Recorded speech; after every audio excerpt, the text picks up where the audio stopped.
Listo, grabando. Vale, pues voy a sacar mi whiteboard. ¿Ahí lo ven? ¿Todos? Sí. Sí, perfecto.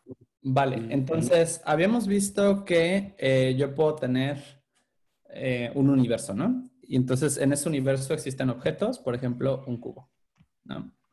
Y si yo quiero delimitar la posición de este cubo, tiene que ser respecto a algo, ¿no? No hay como una posición absoluta del cubo porque el universo no tiene centro.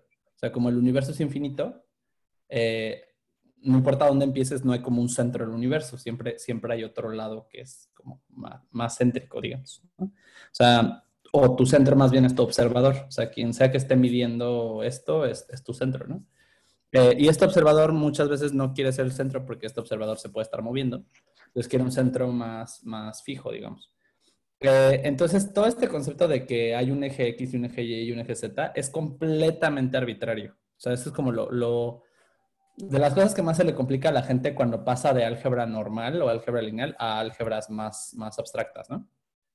Que es este concepto de que los ejes son arbitrarios y tú podrías realmente hacerlos como te salga, como te la gana, ¿no? Entonces, en este caso, por ejemplo, podemos escoger un punto aquí, ¿no? Y ese punto llamarlo nuestro centro. Y entonces decir, ok, vamos a tener un eje que va a ir hacia la derecha, ¿no? Y a ese eje lo vamos a llamar, por ejemplo, Majo. Porque da exactamente igual. O sea, es súper arbitrario. ¿Cuál es la condición para crear otro eje? Que ese eje no se pueda crear a partir del eje anterior. Si mi nuevo eje es una combinación del eje anterior, ya sea escalándolo o algo, ya valió. O sea, ese no puede ser un eje, ¿no? Entonces, la manera más sencilla de hacer un eje nuevo sin que se cruce con el otro eje ni pueda ser producto del otro eje es que sea perpendicular. Entonces, simplemente nos creamos otro eje aquí, lo llamamos, por ejemplo, Suri, ¿no?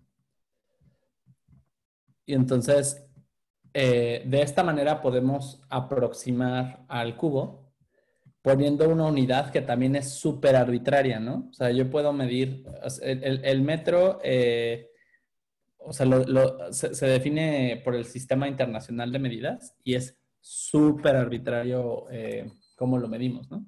Entonces, lo mismo con el kilogramo, o sea, todas las unidades internacionales, digamos que son un acuerdo entre nosotros, pero no es que sea algo de la naturaleza, ¿no? Entonces, como que eso es lo primero, ¿no? De entender que el espacio y la distancia pueden ser definidos por nosotros y son arbitrarios. Entonces, yo aquí me puedo inventar una unidad, por ejemplo, los Luises, y decir que un Luis es equivalente a 10 axels, ¿no? Entonces, cada 10 axels yo tengo un Luis, ¿no? Y inventarme una unidad súper arbitraria, ¿no? Y entonces simplemente yo puedo trazar proyectando un punto que yo escoja, que puede ser el centro o puede ser una orilla. También a partir de donde empieza a medir la figura es totalmente arbitrario. O sea, como que gran revelación de la vida para hacer inteligencia artificial es que todo es arbitrario, ¿no? O sea, nada en la naturaleza realmente, o sea, todo lo que trabajamos en ciencia son modelos de la naturaleza, pero no la naturaleza por sí misma. Entonces, como que abandonar esa idea es lo que más les cuesta a los científicos más cuadradones, pero es como el requisito número uno para poder hacer AI de manera zen, ¿no? Sin estresarse demasiado porque todo se derrita. Entonces, yo puedo escoger un punto, por ejemplo, esta esquina, y decir, vamos a ver a cuántos axels está esta esquina, y lo proyecto perpendicularmente, ¿no? Entonces, tomo esta esquina y hago una proyección perpendicular al eje, y entonces a lo mejor caigo que está a 5 axels en el eje majo, ¿no? Y luego yo agarro y hago otra proyección A ver, perpendicular, espérame que no te escucho. ¿no? Y a lo mejor me doy cuenta que eso está pues es mucho menos, ¿no? Que está como a 3 axels del eje Suri, ¿no? Entonces, eso me permite asignarle una coordenada. El orden de las coordenadas también es súper arbitrario. O sea, yo puedo empezar a contar a partir de Suri o puedo empezar a contar a partir de Majo. Da igual mientras todas las medidas sean consistentes. Entonces, yo puedo decir, huevo, pues está a 5 Majos, 3 Suris, ¿no? O sea, 5 axels Majo, 3 axels Suri, ¿no? Y esa es una coordenada totalmente arbitraria. Yo me puedo inventar otro eje para representar la profundidad mientras sea perpendicular, ¿no? Ese es como el requisito básico. Entonces yo aquí me puedo fumar otro eje moradito, perpendicular a todos estos ejes, y entonces hacer una proyección en el eje 3D y decir, este también como que está como a 3, ¿no? Y a este le pongo el eje Richard, ¿no? Y entonces simplemente antes que tenía 5,3, ahora tengo una medida de precisión más para mi profundidad. Entonces puedo decir que está en 5,3 respecto a Majo y respecto a Suri, pero también ahora tengo un detalle más que es la profundidad medida en axels sobre el eje Richard, ¿no? Y es totalmente arbitrario. O sea, también el sistema numérico es completamente arbitrario. Yo me pude inventar otros símbolos, pude haber trabajado con símbolos de cartas, ¿no? Y decir trébol, picas, espadas y corazones, ¿no? O sea, también que usemos un sistema decimal es completamente arbitrario y eso relaja un chingo cuando uno trabaja porque hay muchísimas geometrías que no son euclidianas, ¿no? O sea, que no son tu medida tradicional de distancia y de ejes y todas las reglas estas que las paralelas se mantienen paralelas, etcétera. Y muchas veces tu solución es muy complicada en espacio euclidiano, pero luego te encuentras un espacio que tiene unas reglas bien bonitas de distancia y de espacio.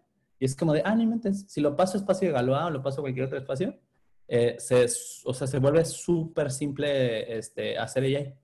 Entonces, como que esta apertura a que el mundo se derrita y abandonemos como los modelos euclidianos y empecemos a abrazar otros modelos no euclidianos, ayuda muchísimo a hacer investigación más arriesgada, ¿no? Porque aún así, toda la investigación que hay ahorita, así sea lo más avanzado que saca Facebook o que saca Amazon, sigue siendo en espacios euclidianos. Y luego hay unos espacios no euclidianos padrísimos en los que podrías trabajar, pero no los usan porque, pues, yo qué sé, o sea, los researchers les da hueva o no quieren que se vuelva muy abstracto para la gente o no lo saben calcular de manera eficiente o derivar de manera más rápida o se ponen muy complicadas las mates. Sabrá Dios por qué escogen ese camino, pero casi toda la AI que hay pública open source es en especies euclidianas y se están perdiendo un mundo gigantesco de trabajo en matemáticas no euclidianas que podría ayudar a optimizar mucho más rápido las cosas, ¿no? Entonces, pues esto es la ciencia de la representación, ¿no? O sea, hay toda una rama del AI que se llama Knowledge Representation, que es el tema más importante de Natural Language Processing, porque es, ¿y cómo represento palabras, no? O sea, ¿cómo puedo crear un espacio de palabras? Entonces, ¿cómo se crea un espacio de palabras? Ha habido muchos intentos, ¿no? El primer intento que hubo es, pues hay que darle un número a las palabras, ¿no? Entonces, si yo tengo, por ejemplo, yo qué sé, Luis está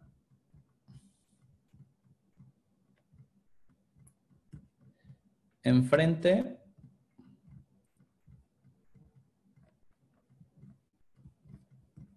de un avión, ¿no?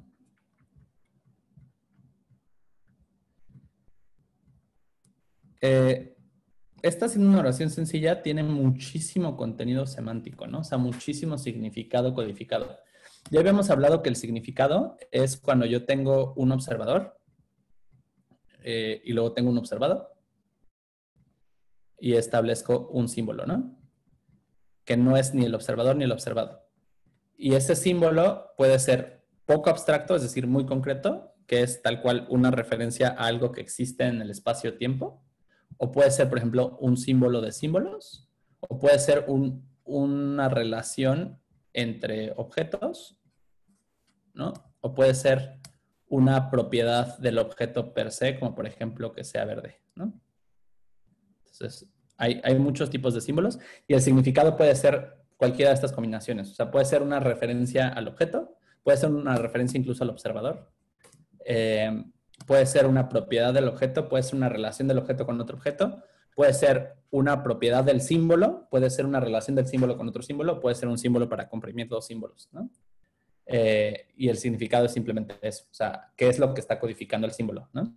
Entre más difícil sea decodificar el símbolo a su contenido original, más abstracto es, por ejemplo, Dios, ¿no? Hay en mil maneras de decodificar ese símbolo, versus árbol, que es mucho más limitada la variedad de decodificaciones que puede tener, ¿no?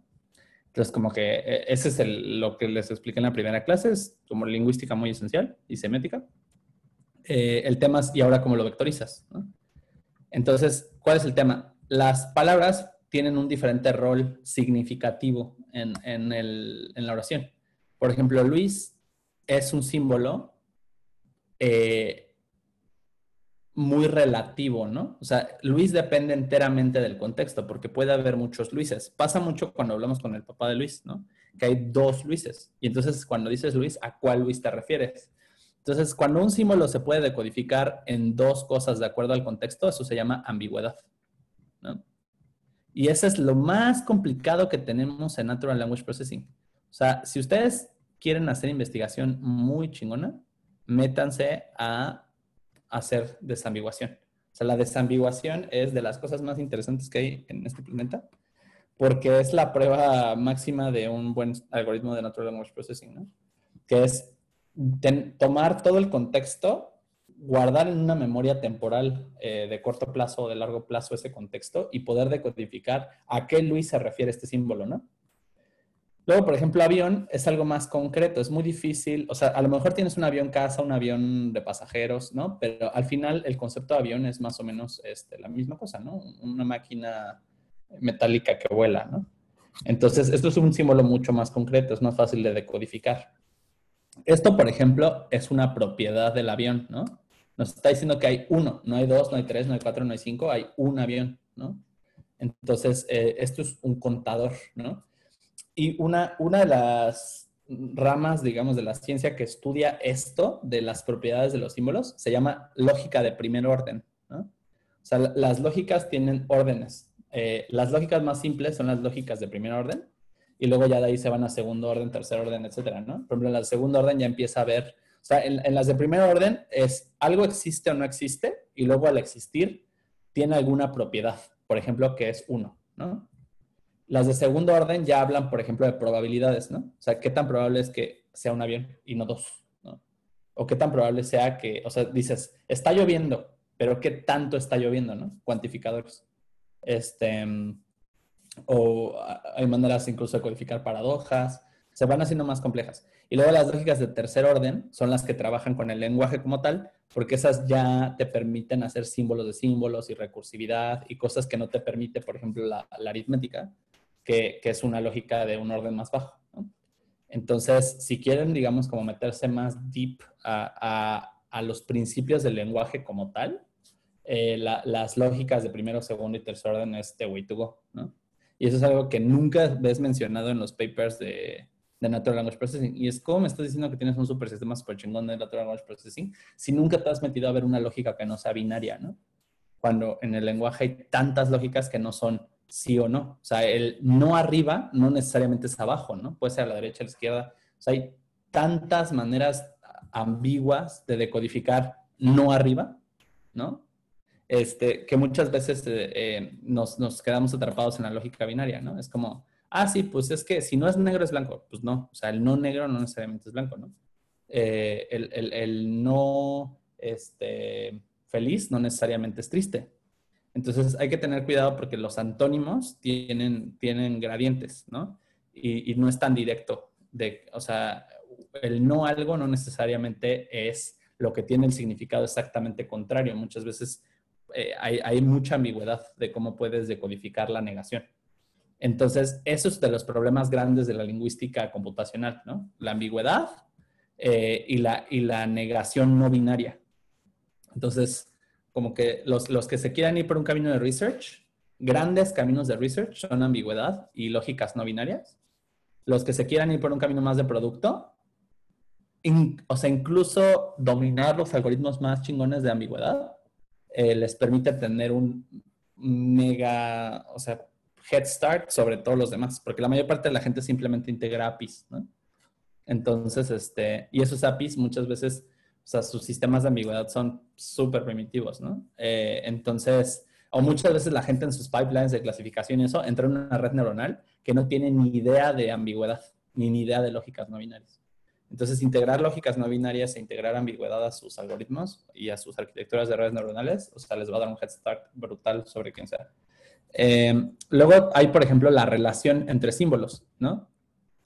Que es enfrente, ¿no? Enfrente expresa una relación entre Luis y entre avión, que eso para un ser humano es muy lógico, pero para una computadora explícale enfrente, una, que es un símbolo relacional, y dos, que está relacionando qué símbolos, ¿no?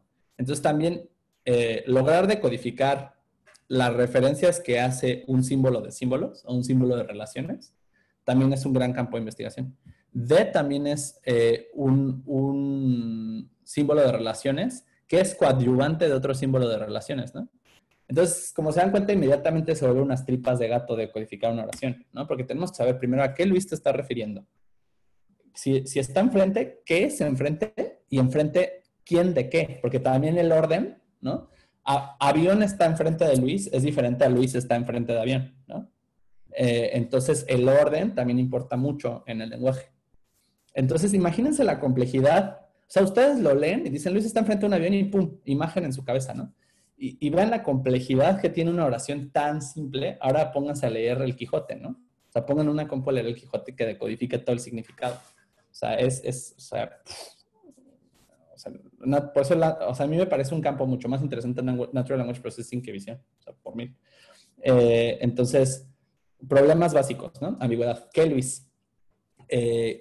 Abstracto contra concreto, ¿no? O sea, Luis es mucho más abstracto que avión, porque avión tiene una referencia muy obvia, que no es tan difícil de codificar a qué te refieres con avión, ¿no? Salvo que, y aquí viene un problema más complicado, haya cultura. Porque si metes la cultura, entonces que te den el avión le da otro significado completamente distinto a la palabra avión, ¿no? Entonces, la cultura suele agregar ambigüedad, ¿no? Entonces, esa es otra cosa que no suelen tener los algoritmos de Natural Language Processing, que es memoria o contexto cultural, ¿no? Entonces, ¿cuáles son los grandes problemas? O sea, ¿por qué uno no se emociona como investigador por el GPT-3, ¿no? Que es, no, salió GPT-3 y ya sabe hacer todo, ¿no? Y es lo más cercano que hemos llegado a inteligencia artificial general. Y es como, vato, o sea, una, no trabajas en espacios no euclidianos. O sea, para empezar. Dos, o sea, ¿me estás diciendo que el universo es euclidiano? Neta, o sea, ¿en serio? Dos, no estás trabajando con recursividad. Tres, no estás contemplando la cultura. Cuatro, no estás contemplando la ambigüedad. Cinco, no estás contemplando que hay símbolos de símbolos, ¿no? O sea, no estás decodificando realmente el orden de las cosas. O sea, como que sí, pues estás haciendo un truco matemático muy interesante en el cual mágicamente aproximas algo, ¿no? No significa que haya un conocimiento real del lenguaje, simplemente creaste un muy buen aproximador, ¿no? O sea, es como decir, tienes una muy buena función de Taylor, ¿no? Tienes una muy buena manera de modelar que no necesariamente implica que tu red sí esté teniendo algún tipo de conocimiento codificado epistémicamente significativo, ¿no? O sea, entonces, pues raya mucho que la gente se dedica a sacar notas de prensa. Y bueno, la última palabra que es está, es súper importante porque implica algo que le ocurre a esto, ¿no? Que es una relación muy especial, porque las acciones incorporan el tiempo, ¿no? Aquí hasta enfrente y nada más hemos hablado del espacio, pero está ya incorpora el tiempo, ¿no? Entonces, los verbos codifican el tiempo y todo lo demás codifica el espacio, ¿no? Entonces, y de esa manera creamos nuestro universo que es tiempo-espacio, ¿no? Entonces, pues está muy cañón, ¿no? O sea, sí, hacer Natural Language Processing es súper interesante y es súper complicado. Pero podemos ser muy buenos aproximadores, ¿no? O sea, como que lo que les quiero comunicar es, estamos turbo lejos de llegar a ser una verdadera comprensión epistémicamente significativa del lenguaje, pero tenemos aproximadores muy chidos, ¿no? Que nos pueden decir características de un cuerpo lingüístico, como un periódico o unas reviews o un video de YouTube, ¿no? Nos pueden dar información valiosa sobre una cosa muy específica en un contexto muy específico, pero ni de coña estamos cerca de resolver el lenguaje, ¿no? Entonces, hasta aquí dudas, preguntas, problemas existenciales, Oye, revelaciones. viejo, ahí, ¿crees que nos están acostumbrando o sea, cuando tú estás hablando, yo me he dado cuenta cuando sé que estoy platicando con un bot, que trato de ser lo más claro posible. O sea, entonces, nosotros mismos estamos forzando nuestro lenguaje para que no sea ambiguo. ¿O crees que, o cuánto falta para que no tengas que decir, ok, tengo que hablar un poco más bajo nivel para que ella y este bot me entienda? ¿Leyeron 1984 de George Orwell? 1984. Claro. Es como un De orgasmo mis lingüístico. libros favoritos, sí. O sea, cualquier lingüista que se llama lingüista, o sea, eso es como así tatuado en el corazón, ¿no? Porque si no lo han leído, se trata de una sociedad distópica que tiene una característica muy especial, que es que se volvieron una forma de socialismo en la cual una manera de controlar a la sociedad se volvió modificar el lenguaje para llamarlo algo llamado Newspeak, ¿no? En lugar de hablar inglés, hablan Newspeak. Y la diferencia entre el Old Speak, es decir, el inglés que todos conocemos, versus el Newspeak, que es el inglés que ocurre en esta sociedad distópica, es que han removido palabras que agregan ambigüedad y se han quedado solamente con cosas concretas, y las cosas abstractas tienen unas paradojas brutales que es imposible pensarlas, ¿no? Que es como, por ejemplo, war is peace. O sea, entonces te meten en una situación paradójica donde el antónimo es el antónimo, o sea, y el sinónimo es el antónimo. Entonces, si quieres pensar como, ¿qué es lo contrario de guerra? No, pues la guerra es la paz. ¿Y qué es lo contrario de paz? No, pues la guerra. Entonces, lo contrario de la guerra es la paz y lo contrario de la paz es la guerra, pero el sinónimo de la guerra es la paz, ¿no? Entonces te meten en una paradoja de tal manera que no puedas pensar en guerra y paz, ¿no? Que ya lo había mencionado antes en la primera clase sobre el teorema de Gödel, que todos los sistemas formales, o sea, todos los sistemas en general, son o incompletos o inconsistentes, ¿no? Entonces, si quieres pensarlo todo, tienes inconsistencias, y si quieres ser consistente, tienes vacíos. Entonces, lo que hacen estos cuates es hacer el sistema súper inconsistente, de tal manera que sea muy completo, pero esa completitud sea muy pequeña, ¿no? O sea, entonces, claro, el sistema formal, el Newspeak es súper completo dentro del Newspeak, ¿no? Y si no conoces nada que no sea Newspeak, no puedes pensar nada que no sea Newspeak. Y, y las paradojas que le agregan, como war is peace, ¿no? O freedom is slavery, hace que si tú quieres pensar más allá de esas paradojas, no tengas vocabulario para hacerlo, ¿no? Entonces, una gran manera de controlar a las masas es reducir el vocabulario que tienen, ¿no? Y reducir las maneras de expresarse que tienen. Otra manera de controlar a las masas es no dejarlos aprender lenguajes que no sean nacionales. Ejemplo claro, Franco en España, ¿no? Que dijo, no, todo el mundo aquí habla español. ¿Por qué? Porque si todo el mundo habla español y tú haces propaganda, evitas que puedan pensar en otra cosa que no sea la propaganda, ¿no?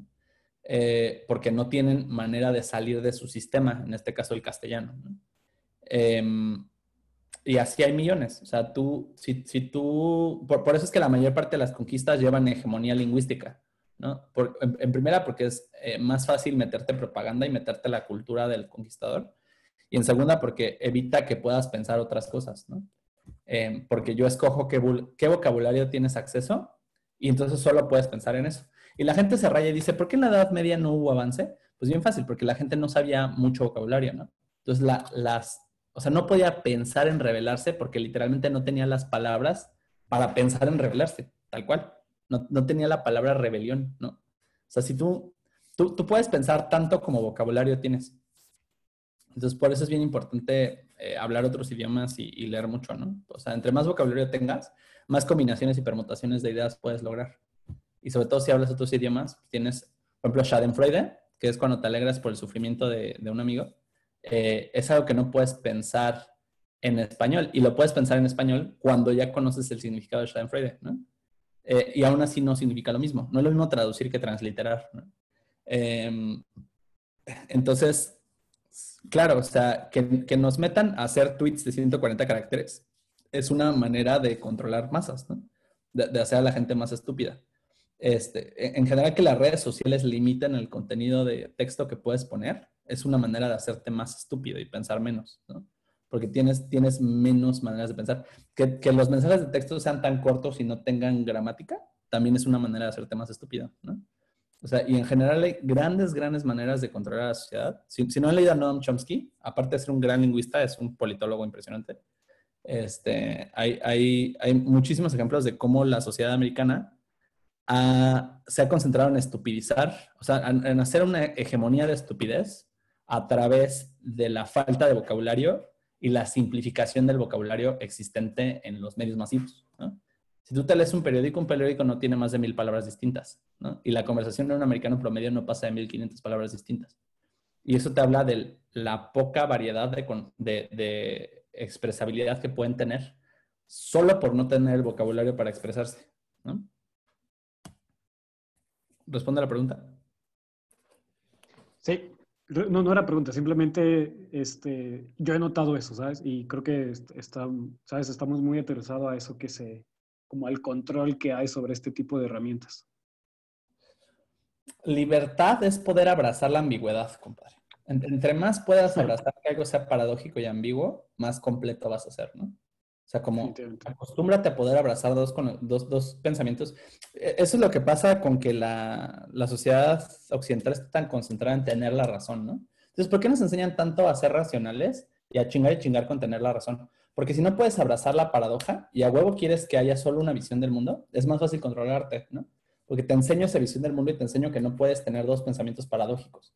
Y entonces hago que seas completo dentro de tu mini sistema, ¿no? En vez de ser paradójico y caótico dentro de un sistema total, ¿no? Entonces, la manera de llegar a trascender el lenguaje, o sea, de ser postlingüístico, es poder abrazar la paradoja. Porque cuando abrazas la paradoja vas a llegar a cosas que no puedes pensar simbólicamente, pero sí puedes aproximar con una combinación súper larga y súper compleja de palabras, ¿no? Que es lo que trata de lograr la poesía. O sea, a mí me gusta tanto la poesía porque hay una emoción que no puedes codificar en símbolos, pero sí te puedes inventar una combinación gigantesca de 8 párrafos, cada uno con 4 oraciones, cada una con 8 palabras, y esa combinación y permutación de símbolos, aproximar esa cosa que no puedes pensar, ¿no? Entonces, paradox is good, embrace randomness, ¿no? Nice.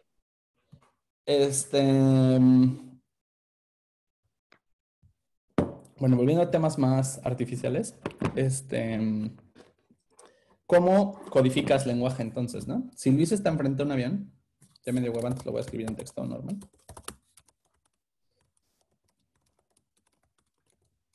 De un avión. Entonces quedamos en que Luis está enfrente de un avión. Ah.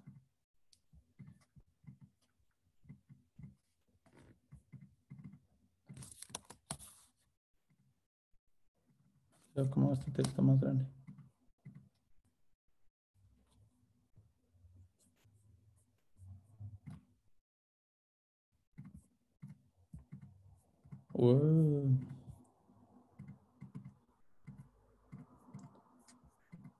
Bueno, todos ven el texto porque no sé cómo hacerlo más grande. Sí, yo lo veo bien. Sí, se ve bien. Va, pues Luis está enfrente de un avión, ¿no? La primera manera de codificar que encontramos fue tal cual ponerle un numerito a cada palabra. Entonces dijimos, bueno, vamos a inventarnos un símbolo que es el 0 para decir, no tengo ni idea de qué palabra es esta, ¿no? Pues si no sabes cuál es, no la tienes en tu diccionario, 0. Luego, la primera palabra que veas le pones 1, entonces Luis, ¿no? La segunda que veas le pones 2, está. La tercera que veas le pones 3, enfrente. La cuarta que veas le pones otra, ¿no? 5, 6. Entonces, esto se llama una bolsa de palabras, ¿no? Bag of words. Entonces, si yo tengo otro texto, por ejemplo, Luis estaba hablando con Suri ayer, ¿no? Luis ya la conocemos, entonces no hacemos un nuevo símbolo, le ponemos el 1 que ya conocemos. Aunque está y estaba semánticamente son lo mismo, simbólicamente o digamos, sí, como símbolos son dos cosas distintas. Entonces le vamos a dar un nuevo número a estaba. Hay un proceso de preprocesamiento que se llama stemming, que lo que evita para ganar codificación semántica es que codifiquemos las variantes del mismo verbo como dos palabras, ¿no? Entonces, si ustedes hacen stemming, les va a cortar esta parte de la palabra de tal forma que se van a quedar con est, ¿no? Y entonces, o con está sin acento. Richie, ¿no se puede poner como un 2.1 o algo y que nada más se agregue el, pues nada más la terminación? Sí. O sea, once again, Como el estos tiempo, algoritmos pues. son súper arbitrarios, ¿no? O sea, la sí. diferencia es si quieres hacer tu propio algoritmo o usar una librería. Si quieres usar una librería, el proceso es hacer algo que se llama stemming, que lo que hace es recortarte las terminaciones y quedarse con la raíz. Y entonces te cuenta la raíz como el 2, ¿no? Si quieres hacer lo que tú dijiste, puedes usar un transformer, que los transformers, que son como las arquitecturas más nuevas, tienen más de un vector para la misma palabra, de acuerdo al uso de la palabra. O puedes hacer tu mejor algoritmo, ¿no? Y codificar 2.1, 2.2, 2.3. Al final, esa es la diferencia entre usar una API o una librería y hacer tus propias redes, ¿no? Que es, tú decides cómo codificas el conocimiento.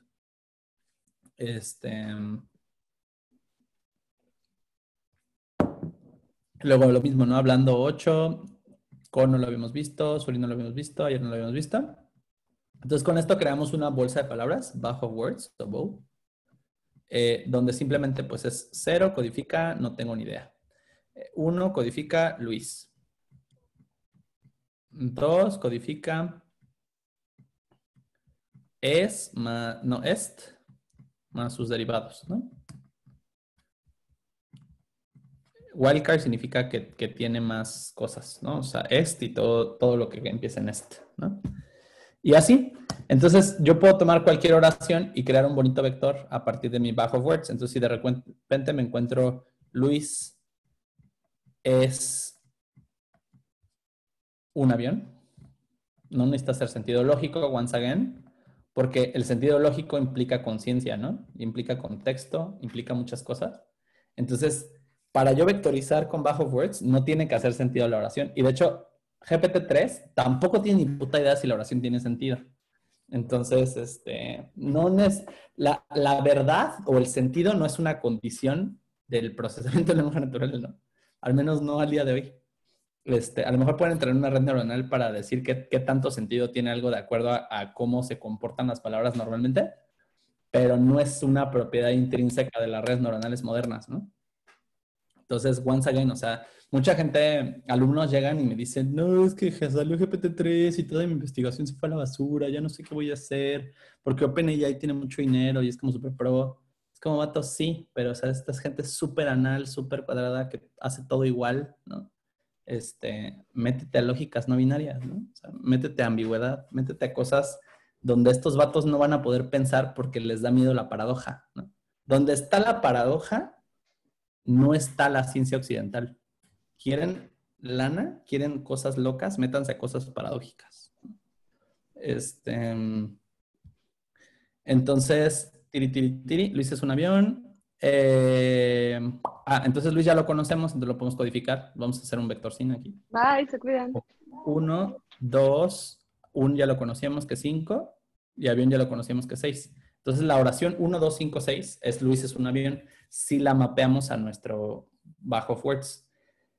Entonces generalmente tú creas un Bajo Words muy grande con Wikipedia, ¿no? Puedes usar la API de Wikipedia para escribir cosas de Wikipedia, bajarte un dataset de Kaggle, ¿no? Que ya esté armado, jalar la Biblia, ¿no? O sea, hay 1000 maneras de crearte un Bajo Words grandote, consistente, y armarte unos vectores muy bonitos, ¿no? Entonces, hasta este punto, ¿todos clarísimos? Yo tengo una duda. ¿Cuál? En el número 2, donde dices Luis es un avión, Yo entendí que era EST porque es la raíz de está y estaba. ¿O me confundí? Depende de dónde la recorte tu stemmer. O sea, también mi stemmer la pudo haber recortado en ES, ¿no? O la pudo haber recortado en EST. Y entonces efectivamente ES sería la palabra 12 y ya no la palabra 2, ¿no? Depende de tu stemmer. Ok, gracias. ¿Sí? O sea, y eso en la mayor parte de las librerías tú lo puedes configurar, pero depende directamente de tu stemmer. Con dónde considera tu stemmer que es la separación, si en ES o en EST, ¿no? También es muy importante saber que el desarrollo de los stemmers es mucho más alto en inglés que en español. Entonces, en inglés suelen ser mucho más precisos y menos ambiguos que en español. Entonces, también depende mucho el idioma en el que estén trabajando. Casi todo funciona mejor en inglés. Pues simplemente porque hay más gente trabajando, ¿no? Entonces, bajo of words. Hasta aquí, hasta qué es una bajo of words, cómo se hace una bajo of words, qué es un stemmer. Los problemas y retos del lenguaje Talkless, ¿no? Sí. Todo bien. O Shum. Vale, pues entonces vamos a programar. Les voy a compartir mi pantalla. Entonces nos vamos a aventar aquí una bag of words. Bien, mamalón. Entonces voy a agarrar mi bag of words. Entonces, maneras de hacer una bag of words. Pues un diccionario, ¿no? O sea, yo me puedo agarrar y decir, vamos a agarrarnos, por ejemplo, no están viendo mi pantalla, ¿no? O sea, están viendo nada más el Python. Sí, el PyCharm. Ok, a ver, entonces espérame tantito. Stop. Ahí está. Entonces, llego a internet, ¿no?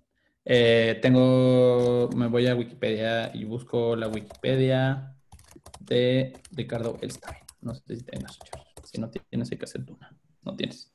Creo que aquí nadie tiene Wikipedia. A ver, ¿de quién buscamos la Wikipedia? De la Wikipedia de el AMLO, ¿no?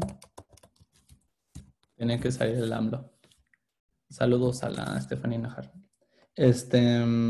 Entonces, me aviento, agarro aquí mi párrafo ¿no? Y lo meto aquí, ¿no? Ahí, así no lo meto. Pongo, por ejemplo, texto. Hago una variable texto. Si le ponen ustedes 3 comillas granotas, así como estas 3 comillas, pueden meter texto multilínea y Python lo toma como una sola string, ¿no? Con 3 comillas dobles. Entonces aquí tengo mi texto que quiero codificar una bag of words y mi bag of words la voy a inicializar como un diccionario, ¿no? Los diccionarios en Python se inicializan con llavecitas y un diccionario es simplemente una combinación de llaves y valores. Entonces, si por ejemplo yo tengo un contacto de teléfono, entonces contacto es igual a mis llavecitas y puedo decir nombre, 2 puntos, Luis, apellido, 2 puntos, Sotelo, ¿no? Número, 2 puntos, 55, ¿no? Entonces, un diccionario es simplemente esto, ¿no? Una combinación de llaves, es decir, de propiedades y valores, en los cuales no se puede repetir la llave, ¿no? Entonces, no puedo tener 2 nombres, ni puedo tener 2 números. Tengo que tener número, apellido. Es súper arbitrario qué llaves tengo. También los valores es súper arbitrario si es número o es o sea, si esto le quito las comillas también es válido, ¿no? Porque es un número nada más. Comillas significa que es texto. La única condición con el diccionario es que no puede haber 2 veces la misma llave, ¿no? Oye, ¿esto es como una tabla de hash? Es literalmente una tabla de hash. Ok, gracias. Tan es una tabla de hash que si yo le doy print contacto entre cochetes cuadrados número, esto lo que va a hacer es sacar el valor de esa llave e imprimirlo, ¿no? Y me sale ahí el numerito. ¿Va? Entonces, perritos. No podían faltar perritos en esta clase. Entonces, voy a inicializar mi bag of words como simplemente mi diccionario, o mapa. Sí, en algunos lugares se llama map, en otros lugares se llama hash map. En otros lugares se llama diccionario. Varía mucho de acuerdo al lenguaje. En Python se llama simplemente diccionario. Y entonces puedo tomar, por ejemplo, mi texto y lo primero es cortarlo en palabras, ¿no? Entonces, para cortarlo en palabras, puedo hacer, por ejemplo, texto cortado igual a texto.split, que corta las cosas de acuerdo al carácter que yo le diga. Entonces le digo, córtamelo en todas las As. Chéquense lo que va a pasar. Me va a agarrar y entonces tengo Andrés y me la corta en la A, Noel, ¿no? López Obr, y me la corta en la A, Dor, ¿no? Me la está separando en las As. Entonces, obviamente, lo más lógico para un ser humano es separarlo en los espacios, ¿no? Entonces ya tengo Andrés, Manuel, López, Obrador, ¿no? Con el castellano pasan cosas muy curiosas, por ejemplo, que tenemos acentos, cosa que no pasa en el inglés. Otra cosa que complica la vida de las bajo words es que haya mayúsculas y minúsculas. Entonces, es bueno hacer preprocesamiento antes. Entonces, vamos a hacer, por ejemplo, texto sin mayúsculas o texto minúsculas. Igual a texto.lower, que significa bájamelo a puras minúsculas. Entonces, ya aquí el texto cortado es el texto en minúsculas nada más, ¿no? Entonces, cuando lo imprimo, ya hay puro texto en minúsculas. ¿Qué pasa? Nuevamente tengo acentos. Entonces, ¿cómo quito los acentos? Hay una bellísima librería que se llama Unidecode. Entonces, si yo hago pip3, que ya hemos dicho que es el instalador como la App Store de Python, install Unidecode, me baja esa librería y entonces yo puedo hacer import Unidecode. Y entonces simplemente aquí hago esto lo encierro en Unidecode. Me va a decir, no le importaste. ¿O no? ¿No me dijo nada? ¿Me dijo nada? A ver, from Unidecode. Unidecode. Ah, sí. Porque Unidecode es la clase que está dentro de este módulo, ¿no? Entonces aquí le estoy diciendo, de esta librería que bajé, impórtame esta clase llamada Unidecode. Entonces la tomo y la inicializo con mi bellísimo texto en minúsculas. Entonces en lugar de texto en minúsculas le puedo cambiar el nombre a texto limpio, ¿no? O texto procesado, ¿no? Y entonces ahora mi texto, uy, qué funky, ya no tiene acentos, ¿no? Aquí vemos López, ya no tiene acentos y ya no tiene mayúsculas, ¿no? Pero sigue quedándome aquí mis bellísimos paréntesis, ¿no? Que eso es un lío. Entonces ahí también puedo limpiar mis paréntesis. Hay una herramienta dentro de Python que se llaman comprehensions. Que yo lo que puedo hacer es agarrar y empezar con esto, que es un array, una lista o un vector, ¿no? Simplemente una lista de cosas. Y decirle que por cada letra del texto procesado me imprima la letra, ¿no? Entonces, sí, ay, claro. Vamos a comentar tantito esto, porque nada más les quiero enseñar qué hace. Entonces, si ustedes ven aquí, lo que está haciendo este algoritmo es cortarme las letras. ¿Ya vieron? Entonces hace letra, letra, letra, espacio, letra, letra, letra, espacio, letra, letra, letra, ¿no? ¿Para qué? Para que yo pueda tomar estas de aquí, que son caracteres no válidos, porque son puntuación, y quitarlas, ¿no? Entonces le voy a decir, quédate las letras si la letra es numérica o en alfanumérica, o si la letra es... Ay, ¿dónde está? Is alfa, is ASCII, is decimal, is digit, is space, ¿no? Entonces, quédate los caracteres si son alfanuméricos, es decir, es más, ni siquiera los números, porque los números no me sirven de nada. Si es letra o si es espacio, ¿no? ¿Sí se entiende? Voy a tomar todo mi texto, lo voy a partir en letras y luego voy a tomar cada letra y le voy a decir si la letra es una letra del abecedario o si es un espacio, quédatelo. Si no, échatelo. Y entonces cuando yo lo imprima, está Andrés Manuel con espacio, pero ya no hay ninguna cosa que no sea una letra, ¿no? Entonces, ¿por qué? Porque esto no aporta información, no aporta valor epistémico. ¿Todos tienen claro que es epistémico? Porque es un término que vamos a estar usando muchísimo. ¿Alguien no sabe qué es epistémico? ¿Sin vergüenza? ¿No? ¿Nadie? Ok. Entonces, ¿qué pasa? No aporta ningún tipo de valor, ¿no? O sea, no me dice nada de nada. O sea, tener una coma, un punto, un signo de admiración, no me expresa nada de qué estoy hablando. Entonces lo puedo quitar. Excepto en ciertas condiciones como de pregunta, respuesta y cosas así, ¿no? Entonces el signo de interrogación sí me importa.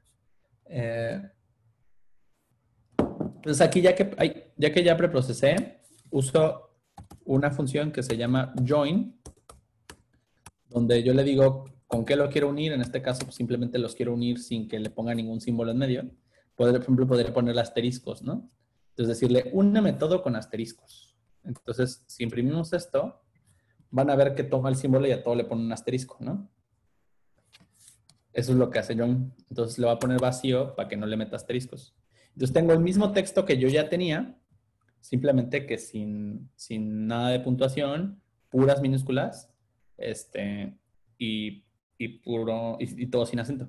Entonces esta cosa que era más compleja, la volví una cosa más simple, que es sumamente importante en la inteligencia.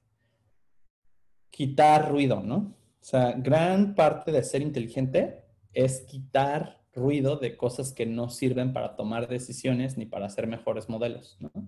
Quieren llegar lejos en la vida, quieren un gran producto, separen el ruido de la señal. Hay todo un libro de Nate Silver llamado Signal versus Noise. Y gran parte de la teoría de la información es separar señal de ruido. Y gran parte del trabajo en epistemología es cómo distingo si algo me aporta valor o simplemente es paja, ¿no? Entonces, separar el diamante de la paja es clave, esencial, brutalmente en Natural Language Processing. Entonces, aquí lo que estamos haciendo es quitar todo lo que no nos aporte, ¿no? Entonces, ya aquí en el texto preprocesado, ahora sí lo corto, ¿no? Y entonces ya tengo aquí mi texto cortadito. Y ya tengo cada palabra para hacer mi bolsa de palabras.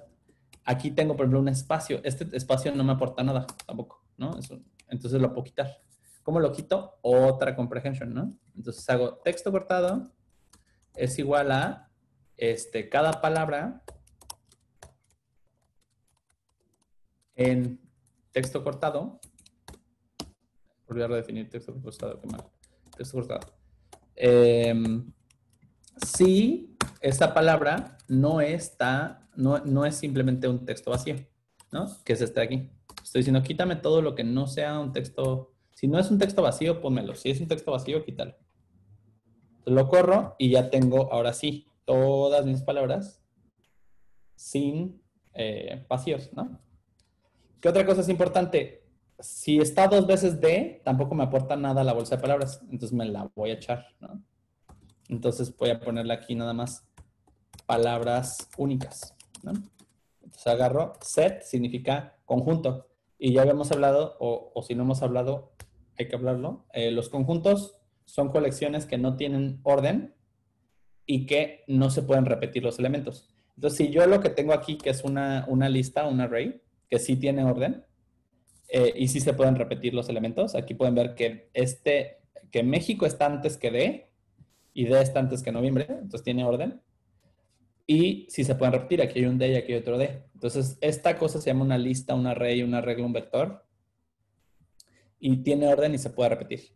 A diferencia de los sets, donde no hay orden y no se pueden repetir. Entonces, si yo tomo una lista y la convierto en set, entonces lo que obtengo son todas las palabras que no se repiten desordenadas, ¿no? Entonces, se dan cuenta, aquí empiezan Andrés y acá empiezan Morena. ¿Por qué? Porque aquí no hay orden.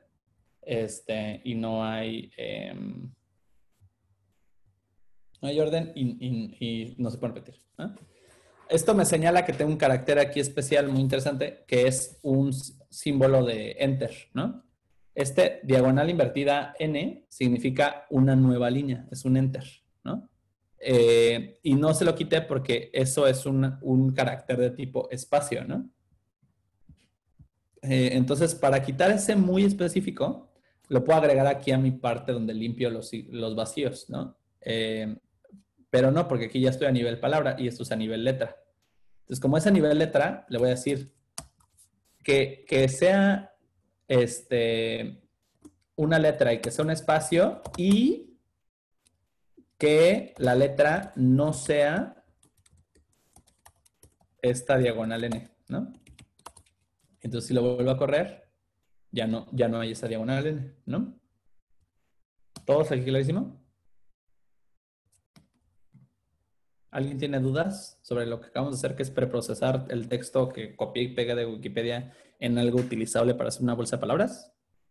De nuevo, ¿cómo sacaste tus palabras únicas? ¿Hiciste solo el set? ¿No utilizaste ningún...? Aquí tenía un array, ¿no? Este array de texto cortado, si ves texto cortado, es un array, ¿no? Empieza en llave, digo en corchete, y este empieza en llave, que es un conjunto, un set.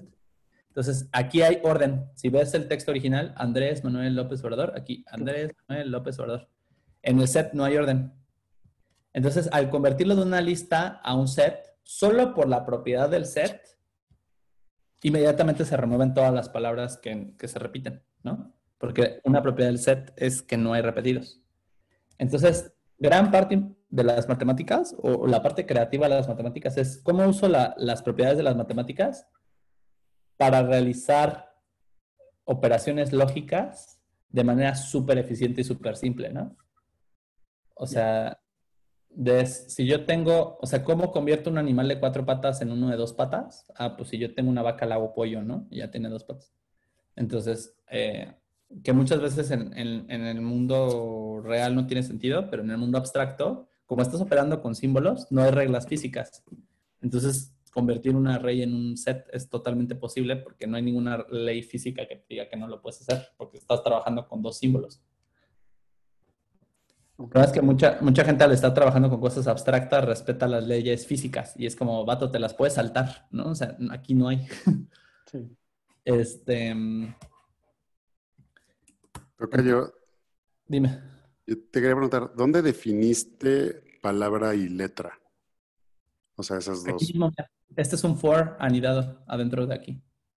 Este es un array y estoy haciendo mi for aquí adentro del array. Y no Ya solo estoy entendí. haciendo for adentro del array, estoy haciendo un if adentro del array. O sea, las comprehensions son una mamadota, ¿no? O sea, porque tienes operaciones lógicas y loops en una misma línea adentro de una colección. O sea, bellezas de Python y por qué Python es de los mejores lenguajes para hacer AI, porque te permite este tipo de mamadas, ¿no? Ya, Mezclar un loop con una condición con una colección en una sola línea. Es súper expresivo Python. Aparte que es súper sencillo de leer, ¿no? Entonces, ¿qué pasa? Ya dijimos que el set no tiene orden, entonces ahora que sí quiero orden, porque obviamente mi buffer of words pues, tiene que ir ordenada alfabéticamente, lo único que hago es convertir esta cosa otra vez a una lista. Entonces ahora sí ya tiene otra vez sus llavecitas, pero no está en orden alfabético, entonces la encierro en una función que se llama sorted, que la pone en orden alfabético. Y entonces, o sea, al convertirla en set, le quité lo que se repite. Al convertirla en list, la volví a tener orden. Y al convertirla en sorted, la puse en orden alfabético. Entonces, aquí ya tengo una bag of words en la que cada índice de estas cosas es el índice de la palabra para vectorizar. Entonces, ¿cómo vectorizo? Pues así. Hago mi texto a vectorizar. Texto a vectorizar, ¿no? Entonces, ¿qué va a pasar? Aquí me voy a hacer mi texto, que va a ser Richard Edelstein se está rascando la barba con la mano izquierda. Entonces, ¿qué pasa? Quiero pasarla por el mismo proceso de preprocesamiento con el que construí la bag of words, pero no construir una bag of words nueva, sino usar la que ya tengo. Entonces, lo que puedo hacer es que todo este proceso que me lleva a tener mi texto listo para preprocesar, guardarlo en una sola función. Entonces, decir, def es crear una función, ¿no? Preprocesar y recibe texto, ¿no? Entonces meto todo esto aquí, que es lo que necesité para preprocesar. Y simplemente esta cosa que hice aquí es una llamada específica a preprocesar con este texto específico, ¿no? Entonces preproceso este texto muy específico. Lo único que hice aquí fue crear una función. ¿Alguien no ha visto una función en su vida o no ubica qué es una función? Digan yo, ¿se vale? ¿Nadie? Todo bien. Ocean. Entonces, aquí tengo el nombre de mi función. Aquí simplemente estoy diciendo, mira, esta es una función, ¿no? Tengo el nombre de mi función, que entra a mi función, que en este caso es texto. ¿Qué voy a hacer con ese texto? Y al final regreso el resultado, ¿no? Con la palabra especial return. Y le pongo mi texto cortadito. Entonces, lo que va a entrar aquí es un texto normal y sale un texto cortadito. Entonces, si yo preproceso palabras únicas, debería darme el mismo resultado porque simplemente lo único que hice fue meterlo en una función, ¿no? ¿Qué va a pasar ahora con texto vectorizar? Pues hago texto vectorizar igual a preprocesar. Y entonces en lugar de pasarle este texto original, le paso este texto a vectorizar. Y entonces imprimo texto a vectorizar. Y entonces me sale mi texto preprocesadito, ¿no? Y conservo mi bajo words aquí, ¿no? Entonces ahora vamos a vectorizar. Si se dan cuenta, ya está partidito. Entonces ya nada más es cambiar cada palabra por su equivalente en la bajo words. Entonces voy a hacer texto a vectorizar igual a, otra vez las benditas comprehensions, for palabra in texto a vectorizar. Entonces, ¿qué va a pasar? Voy a buscar esta palabra en palabras únicas. Entonces, hago palabras únicas.index, que me dice dónde en toda la bajo words está esta palabra en específico. Entonces imprimo mi texto a vectorizar. Y chéquense lo que va a pasar. Crashó, ¿por qué? Porque Richard no está en la lista, ¿no? Entonces, ¿qué pasa? Habíamos hablado de un símbolo especial que era el 0, para decir no conozco este símbolo, ¿no? Entonces lo que vamos a hacer es insertar un símbolo especial, que es literal, no lo conozco, ¿no?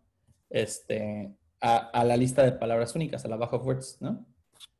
Entonces vamos a hacer palabras únicas punto insert y le voy a decir que en el índice 0, es decir, el primer elemento, porque acuérdense que los arrays van del 0 al n-1, se empieza a contar 0, 1, 2 los elementos, no en el 1. Y le voy a insertar ahí un token, tal cual como una tag de HTML, que va a decir unknown, ¿no? O como lo estamos haciendo nosotros, le podemos poner desconocido, chingado, ¿no? Entonces, este nuevo token lo único que hace es que haya un valor 0 para todo lo desconocido y toda la lista se recorra, ¿no? Entonces, lo único que voy a hacer aquí es decirle que haga esto si la palabra está en palabras únicas, ¿no? Y que si no está, entonces le agregué 0, ¿no? Y entonces eso lo que va a hacer es que las palabras que no conoce me pone 0 y las palabras que sí conoce me pone su número en la bajo words. Hasta aquí dudas, preguntas, problemas existenciales.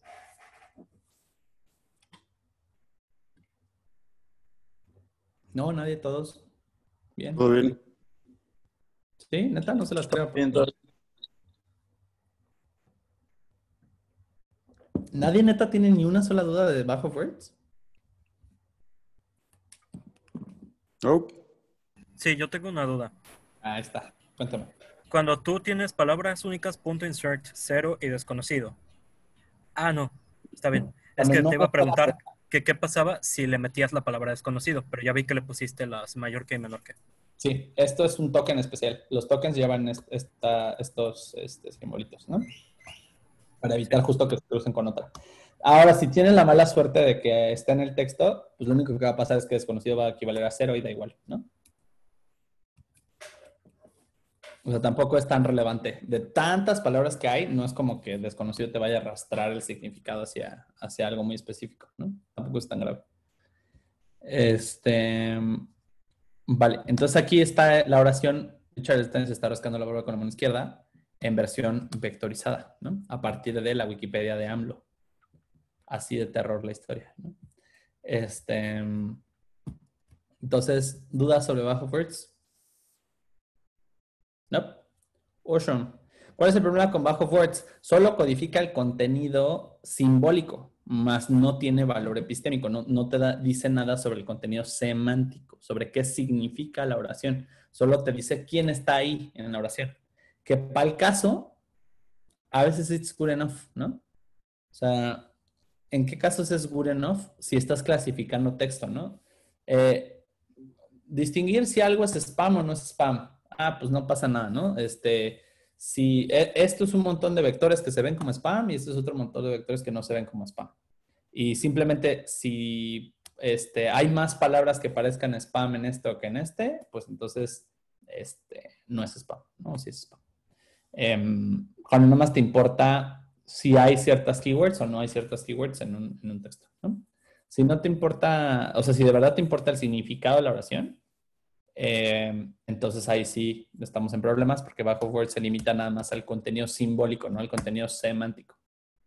¿Hasta aquí tiene sentido o no? ¿No? Entonces, por ejemplo, hacer un clasificador de si un artículo es de Messi o no es de Messi, basta con darle suficientes ejemplos de artículos de Messi y suficientes artículos de artículos no de Messi, para que por el puro contenido simbólico, sin importar qué significan los símbolos, sepa distinguir, ¿no? Este es más probable que sea de Messi que no sea de Messi, por los símbolos que ocurren, sin importar qué significan, ¿no? Pero ve los símbolos a secas o la conexión entre las palabras, o sea, que aparezcan 3 o 4. No tiene ni idea de qué significa nada. Bajov Words solo sabe si hay o no hay los símbolos. No qué significan, no cómo se relacionan, no en qué orden están, solo si están o no están, ¿no? Y es como el modelo más primitivo de todos. Pero es muy importante para entender de dónde salen todos los demás trips, ¿no? ¿Sí? ¿Todo es cool? Ok. Entonces, ¿cómo codifico la semántica de una oración, no? Ahí les doy otra vez mi bellísima whiteboard. Entonces dijimos, bueno, ya hicimos una Bajov Words. Ya tengo 2 bellísimas oraciones. ¿Cómo sé lo que sea acerca del significado de esas oraciones, no? Pues ya cuando estás trabajando en el espacio vectorial, ya no te importa el símbolo como tal, sino la coocurrencia de los símbolos. Te resulta ser que tengo una oración que dice 3, 4, 116, 46, 1, 28. Y luego tengo otra oración que dice 3, 4, 116, 46, 1, 128, ¿no? Y luego tengo otra oración que dice 116, 28, 1, 16, 12. Y luego tengo otra oración que dice 3, 4, 28, 11, 42, ¿no? En realidad no importa en nada qué signifique cada uno de estos numeritos. Lo que importa nada más es cuándo ocurren, ¿no? Entonces, se dan cuenta, el 28 aparece aquí junto con el 116, ¿no? Y aquí también aparece junto con el 116, ¿no? Se dan cuenta aquí el 3, no, ahí está, el 3, 4 aparecen juntos,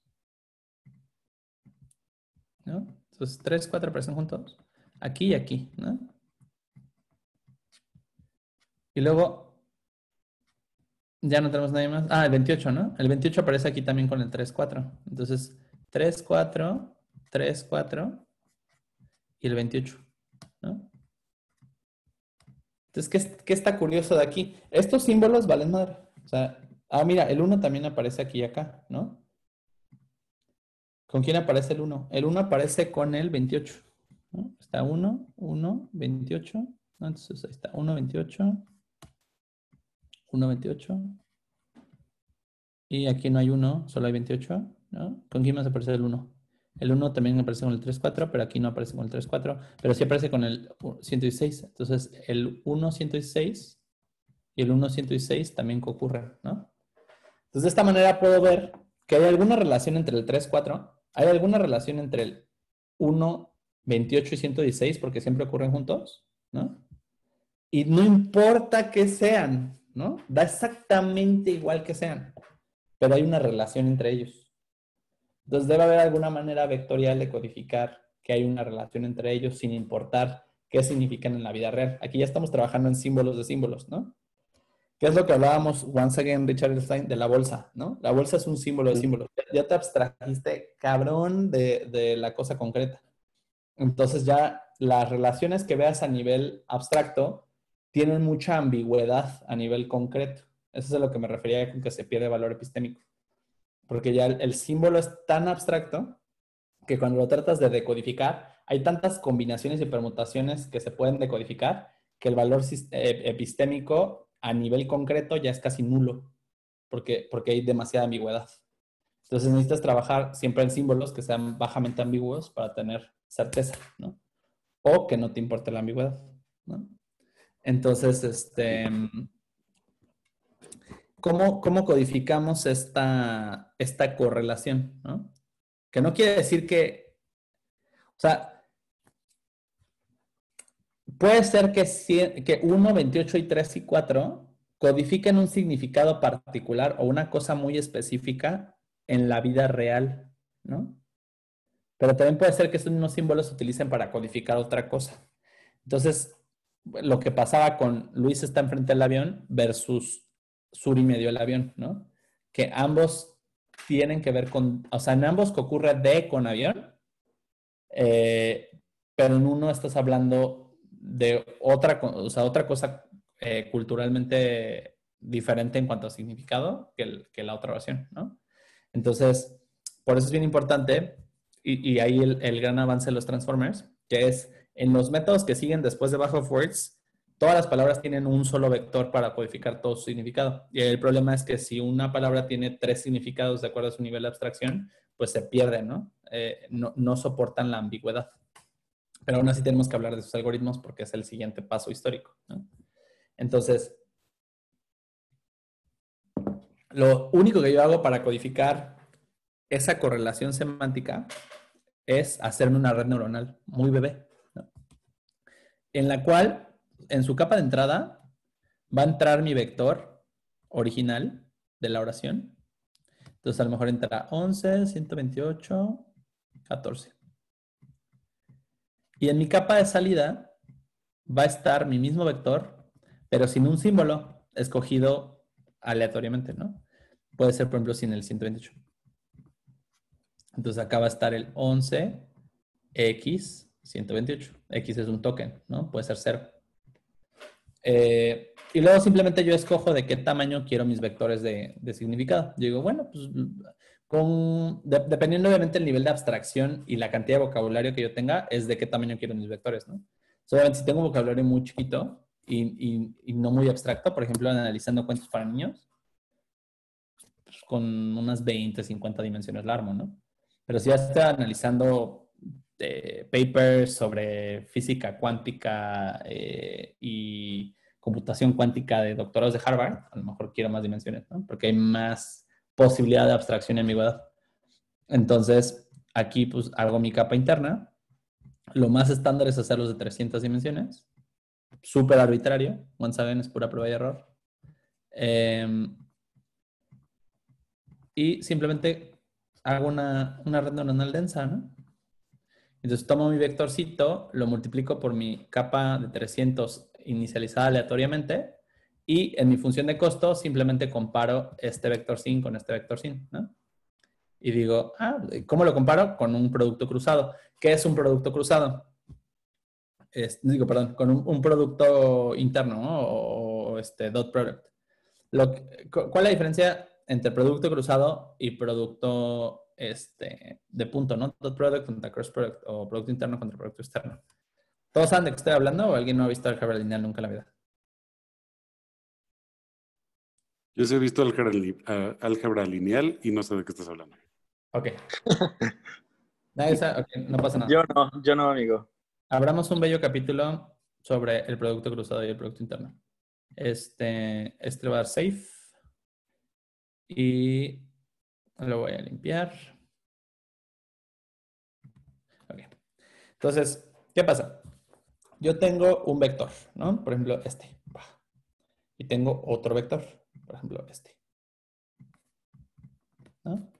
Entonces sé que estos vectores están embebidos en un espacio y tienen un lugar para el donde van, que yo puedo llamarlo derecha e izquierda. Súper arbitrario, ¿no? Entonces, si yo quiero saber qué tan parecida es la dirección hacia la que van mis vectores, lo que yo hago es tomar sus coordenadas de su colita y de su cabecita, ¿no?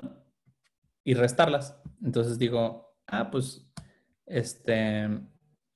por ejemplo, la colita casi siempre es más fácil ponerla en el 0 para que las dos empiecen su colita en la misma y de tal manera que la cabecita sea nada más la coordenada, ¿no? Entonces, a lo mejor este iba para 3, 5 y a lo mejor este vato va para menos 2, menos 1, ¿no? Entonces, esta es la dirección en la que van. Y yo quiero saber qué tan parecida es la dirección en la que van. Entonces, para saber qué tan parecida es la dirección en la que van, lo que voy a hacer es ordenarlos en una columna, 3, 5, con menos 2, menos 1, y hacer algo que se llama el producto interno o producto punto, que lo único que significa es que voy a tomar este vato y multiplicarlos. Entonces, 3 por menos 2, menos 6. Y luego la siguiente dimensión sumarla, ¿no? Entonces, menos 1 por 5, menos 5, ¿no? Entonces, menos 6 más menos 5, menos 11. ¿Y qué significa ese resultado? ¿Qué es lo que me importa? Entre más grande sea el resultado, más lejos están en cuanto a magnitud, ¿no? Y entre más, o sea, y si el símbolo es diferente, o si el símbolo es negativo, van, no es cierto. Sí. Van para el lado contrario. Entonces, lo que me está diciendo este producto punto o este producto interno es, estos dos cuates van súper lejos y no apuntan para el mismo lado, ¿no? Es lo que me está diciendo este producto punto. Si yo hago un producto punto entre un vector que va, por ejemplo, a 3, 4 y otro vector que va a 5, 7, ya se imaginarán qué va a pasar, ¿no? O sea, simplemente 3 por 5, 15, más 7 por 4, 28, ¿no? Y entonces tengo 13 y 4, ¿no? Entonces, este es positivo, quiere decir que van para el mismo lado, ¿no? Y, digamos, con ese nivel de semejanza. Entonces, si yo quiero saber qué tan parecidos son dos vectores, uso el producto punto, ¿no? En cuanto a dirección. La otra es si quiero saber qué tan perpendiculares son los dos vectores. Es decir, tengo uno que está así todo parado y otro que está aquí parado, pero no tan parado. Y quiero saber qué tan similar, o sea, qué tanto la relación entre estos dos se parece a una relación perpendicular. ¿Por qué? Porque quiero saber qué tan similares son los ejes de los que vienen, ¿no? Porque ya dijimos que los ejes tienen que ser pues así, ¿no? Dijimos que los ejes tenían que ser perpendiculares. No importa si están inclinados, pero perpendiculares, ¿no? Tienen que hacer 90 grados. Entonces, y no se tiene que poder formar ninguno de estos cuates con una combinación. O sea, con este mismo vector, ¿no? Entonces, si yo quiero saber qué tan perpendiculares son estos cuates, uso otra cosa que se llama el producto cruzado, que lo que me da es otro vector. Y ese otro vector me expresa qué tan perpendiculares son estos cuates, ¿no? Entonces, qué tan parecidas sus relaciones a un cuadrado, a un ángulo rectángulo, ¿no? Entonces, para no hacerlo ese cuento más largo, pues ¿cómo puedo saber yo qué tanto se parece mi palabra con la otra palabra a nivel vectorial? Chéquense este nivel de control Z. Ahí está. Entonces, yo simplemente hago el producto cruzado de este con el producto, el producto interno de este con el producto interno de este, y entonces me dice qué tan parecidos son estos dos vectores, la entrada y la salida, y eso es lo que trato de optimizar, ¿no? ¿Cuál es la combinación de este vector interno que al multiplicar este vector original por este estado interno me da lo más parecido a este cuate sin esta palabra, ¿no? ¿Tiene sentido o no tiene sentido? Ok, Eso. sí. Tengo Sí, una tiene duda. sentido. Ajá. ¿Eso no es como una combinación lineal? Ujú.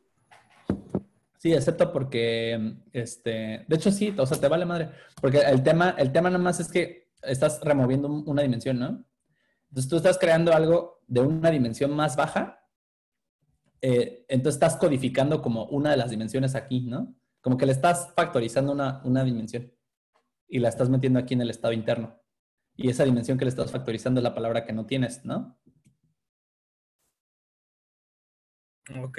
O sea, tienes aquí un universo que tiene 3 palabras y aquí tienes un universo que tiene 2 palabras. Y entonces aquí en medio lo que estás creando es ese universo de una sola palabra, ¿no? Porque le quitaste esta. Entonces, esta palabra que te comiste aquí, la estás factorizando aquí, ¿no? Ok, gracias. Entonces, de tal manera que cuando tú multipliques, el estado interno es el vector de tu palabra, porque si, se la quitaste, ¿no? La factorizaste. Empezaste aquí con 3 y aquí con 2, entonces la que te falta está aquí codificada. Y ese es el vector de tu palabra, ¿no? Y eso se llama un embedding. Entonces, voy a darle aquí clear. Eso es un embedding. Se escribe así. Embedding, ¿no? Y ese embedding muy específico que les acabo de enseñar se llama word2vec. Básicamente palabra a vector, ¿no? Y la codificación que les enseñé de quitarle a una cosa se llama skipgram, ¿no? Entonces, eso lo van a leer en papers. Es decir, sí, y para nuestra red neuronal utilizamos un embedding de tipo word2vec con la codificación skipgram, ¿no? Y entonces todo el mundo como, wow. Y a lo que se refiere es eso, o sea, multiplicar quitándole una palabra, ¿no? Pero ¿de qué nos serviría quitar, o sea, cuál sería la utilidad de quitar una palabra? Que factorizas. O sea, yo tengo un conjunto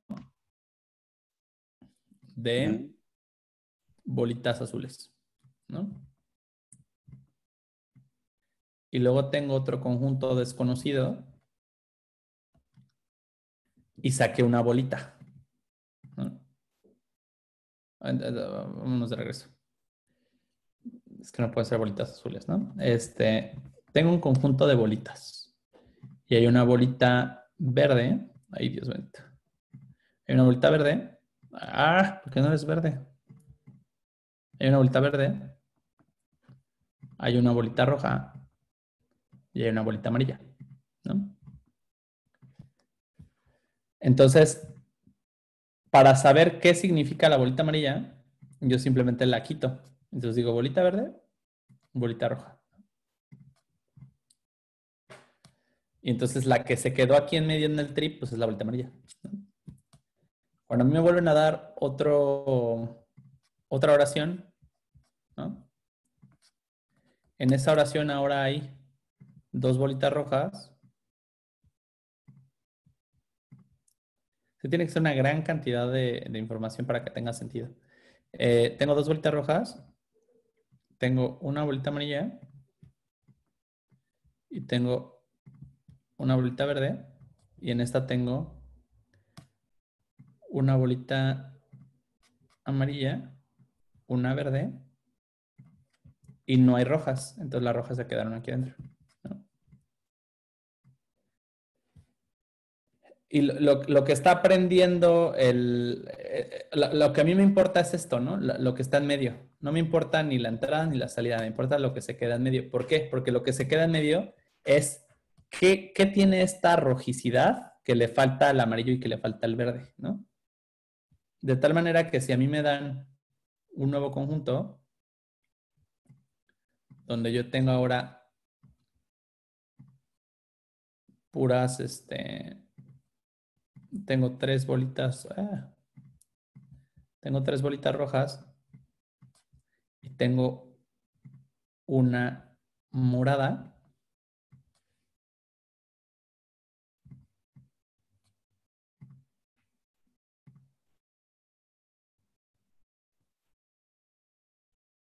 y quiero clasificar quién sería el acompañante más lógico de esta oración, ¿quién se les ocurre que sea?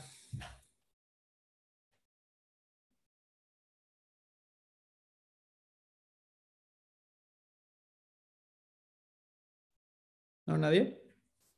¿Serían rojas? Porque viene de un conjunto rojo o algo así. Tienes 3 rojas, ¿no? Tienes 3 rojas. Entonces, ¿quién es más probable que ocurra con 3 rojas? Pues el verde y el amarillo, ¿no? Pero Por más probablemente el amarillo, ¿no? Porque tuviste 2 rojas. Ah, y claro. Ajá, y luego aquí tuviste... Bueno, Claro. no, en realidad tienes la misma relación, ¿no? Entonces, Tienes- tranquilamente, aquí, por ejemplo, aquí habría ambigüedad, porque podría ser tanto una verde como una amarilla, ¿no? Porque hay la misma proporción. Pero si yo te meto de repente una oración aquí donde hay donde hay amarillas, 3 amarillas y 2 rojas, ya el peso de las amarillas sobre las rojas y luego aparte hay una morada, pues tú ya viste que cuando hay moradas, amarillas, digo, cuando hay moradas y rojas, es más probable que haya amarillas nada más que verdes, ¿no? Porque nunca has visto una verde con una morada, pero sí has visto rojas y amarillas con moradas, ¿no? Ujú. Entonces lo que estás haciendo es creando filtros de predicción de qué palabras aparecen con qué otras palabras. Ajá, tal cual. Esa es la teoría de Wittgenstein, ¿no? Que el significado de la palabra no está dada por la palabra en sí misma, sino por los vecinos. Súper. Got it. Igual, ya entendí. ¿Va? Entonces, ¿qué pasa? El modelo más primitivo se llama Bach of Words. El siguiente modelo se llama Word2Vec, que es el que vimos. Y luego hay otro modelo que hizo Stanford, que salió un poquito después, que se llama GLOV o Global Vectors, que es exactamente lo mismo que Word2Vec, nada más que esto trata de hacer un vector a lo largo de todo el español, ¿no? O de todo el inglés. O sea, como que Word2Vec es contextual, mientras que GLOV es como universal. Entonces agarraron Wikipedia y trataron de crear el vector de los elefantes, ¿no? Entonces, ¿qué pasa? GLOV está padre porque lo puedes usar para hacer transfer learning. Entonces tú te buscas tus vectores de GLOV en Internet y así como lo hicimos con entrenar los perritos en ImagineNet, te bajas tus 800,000, 1,5 millones de vectores de GLOV y ya los puedes usar directamente en una red neuronal para clasificar. Ya no necesitas hacer nada muy especial, ¿no? Simplemente multiplicas y el resto de tu arquitectura puede ser convolucional o lo que sea, y ya sale un resultado bonito, ¿no? Y lo más nuevo que hay se llaman transformers, que es modelos que ahora sí permiten transfer learning muy mamón. Transformers, ¿no? Porque Glove estaba padre porque lo entrenabas en Wikipedia y entonces ya tenías unos vectores que te servían para cualquier problema, ¿no? Pero cualquier problema de lo que fuera tu arquitectura, si era de clasificación o era de traducción, los transformers son una arquitectura universal. Entonces, no solo, o sea, 2 cosas padres de los transformers, que sería GPT-3 y Elmo y todas estas, Camembert, Bert, todas estas, es que los vectores no, o sea, estos vectores sí contemplan ambigüedad, ¿no? O sea, si yo tengo banco, sí me da 3 vectores diferentes para banco. Sigue sin entender que esa es la misma palabra, pero sí me da 3 vectores distintos para el uso, ¿no? Entonces, digamos que sí codifica la ambigüedad, pero no tiene ningún tipo de valor epistémico, ¿no? Simplemente la desambigua, pero no hay ninguna aportación epistémica al respecto. Y luego tiene la otra característica de que es multiproblema. Lo mismo puedo usar un transformer para responder preguntas que para hacer un customer service, que para traducir de francés a español, que para clasificar noticias, que para extraer nombres. O sea, puedo usar la misma arquitectura para todo, ¿no? Por eso es que hubo tanto wow con Elmo, que es la que hizo Google, y GPT-3, que es la que hizo OpenAI, ¿no? Todos los modelos GPT, que son de OpenAI, y todos los modelos derivados de Elmo, o de BERT. Elmo era de Facebook, creo, y BERT es de Google, ¿no? Esos 3 modelos basados en Transformers, les digo, o sea, tienen desambiguación y son entrenables en cuanto a fine tuning, o sea, o transfer learning, es decir, se puede utilizar el mismo modelo para otros problemas a nivel mucho más cabrón que GloVe, ¿no? Entonces, digamos que la evolución en el tiempo ha sido esa. O sea, tenemos Graph of Words, donde solo teníamos a nivel simbólico, pasamos a nivel semántico en Word2Vec, pero semántico local, pasamos a semántico global a hacer transfer learning con GloVe, y luego hicimos ya transfer learning multiproblema con Transformers, ¿no? Porque GloVe sigue siendo basado en el problema. Entonces, digamos que esto solo conoce símbolos, esto tiene semántica pero local, esto tiene semántica global pero todavía no tiene transferencia entre problemas, y este ya tiene semántica global y transferencia entre problemas, ¿no? Entonces, este es donde estamos ahorita. Nos sigue faltando lógicas no binarias, paradojas, mejor desambiguación, símbolos de símbolos, recursión, ¿no? Nos siguen faltando montones de cosas para lograr hacer inteligencia artificial general, pero definitivamente estamos mejor que en el 97, ¿no? Digo, faltaba más, pero va bien. Tocayo, ¿y los transformers solamente se usan para lenguaje o es algo que tiene aplicaciones en otras áreas de la inteligencia artificial? Pues GPT dijo, es lo más cercano que hemos hecho a inteligencia artificial general, ¿no? Y tiene que ver con que produce embeddings de lo que sea. O sea, la gran magia del lenguaje es que codificas el valor epistémico en los embeddings, ¿no? Entonces, tú puedes hacer eso con lo que sea. O sea, tú lo puedes hacer con señales de radar, lo puedes hacer con tablas de Excel, lo puedes hacer con imágenes. Al final, la gran ventaja de los transformers es que crean un embedding muy rico, ¿no? Pero por eso son mega monstruos. O sea, una red neuronal con GloVe te ocupa 50, 80 megabytes versus una red con transformers que te ocupa 800, 1.2 gigas, ¿no? Entonces, son monstruos. Ahorita lo que falta es comprimir, ¿no? O sea, comprimir transformers. Ya. Y lo que está haciendo es, por ejemplo, si fuera el equivalente, ahorita fue con palabras, pero si lo quisiera hacer es con imágenes, lo que estarías haciendo es los píxeles que aparecen cerca unos de otros. ¿Eso sería el equivalente? Todos son tensores, ¿no? O sea, Word2Vec, GloVe son métodos de vectorización, pero tu imagen está más fácil todavía porque esa ya la tienes vectorizada de facto, ¿no? Que simplemente pues, un tensor de ancho por alto por RGB. Entonces, por dentro el transformer es exactamente igual. Lo que cambia es el input, ¿no? Pero es el significado epistémico solo lo sabes tú como humano consciente. La computadora no tiene ni idea, tú le estás metiendo numeritos y está multiplicando numeritos, ¿no? Entonces, como que gran parte de esta clase, muy importante, es entender que la compu no está razonando, ¿no? O sea, no está decidiendo, no antropomorfizar a la computadora, simplemente está multiplicando y sumando matrices, ¿no? Eso sin duda, pero entonces el transformer, nada más para ya seguirnos, o sea, ve en el espacio que sea, sean píxeles, sean palabras, ver relaciones entre elementos y grupos de elementos.